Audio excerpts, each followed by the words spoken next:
Halo, saya Muhammad Al-Korni akan menjelaskan mengenai pengalaman pembelajaran secara sinkronus dan asinkronus.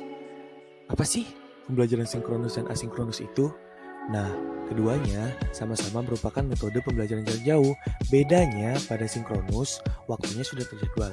Sedangkan pada asinkronus, waktunya tidak ditentukan. Konten pembelajaran sudah disediakan secara online. Jadi, kita bisa menentukan waktu belajarnya sendiri deh. Nah, untuk lebih jelasnya, ini adalah pengertian dari pembelajaran sinkronus. Nah, pembelajaran sinkronus ini memiliki beberapa kelebihan. Di antaranya, kita dapat mengajukan pertanyaan langsung dan juga bisa dijawab secara langsung oleh pemateri. Pembelajaran sinkron berlangsung secara waktu yang nyata, yang berarti kita sebagai pelajar dapat memperoleh umpan balik instan. Gagasan dan pendapat juga dapat dengan cepat dibagikan dengan sesama pelajar. Peserta dapat dengan mudah berinteraksi dengan pemateri dan peserta lainnya, sehingga memudahkan untuk berdiskusi secara real-time. Namun, sinkronus ini juga memiliki beberapa kekurangan, di antaranya harus menggunakan kecepatan akses internet yang tinggi, bersifat real-time sehingga mengakibatkan kita tidak dapat melakukan akses di mana dan kapan saja kita mau, harus mematuhi jadwal dan harus online pada waktu tertentu. Tidak memberikan waktu yang lama untuk kita untuk berpikir yang lama. Efektivitas seberapa baik memahami isi materi lebih tergantung pada kualitas pemateri dalam menjelaskan daripada peserta didik itu sendiri. Nah, selanjutnya ada pengertian mengenai pembelajaran secara asinkronus.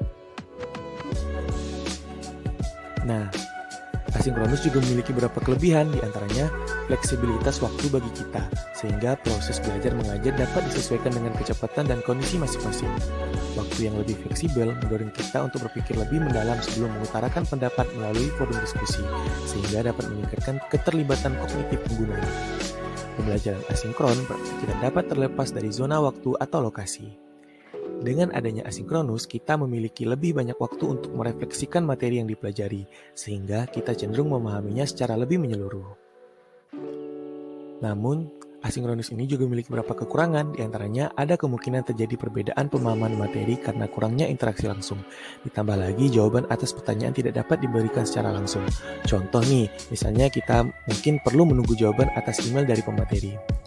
Lanjut, kurangnya interaksi dengan pemateri dan sesama peserta didik membuat beberapa dari kita merasa kesepian dan kebosanan.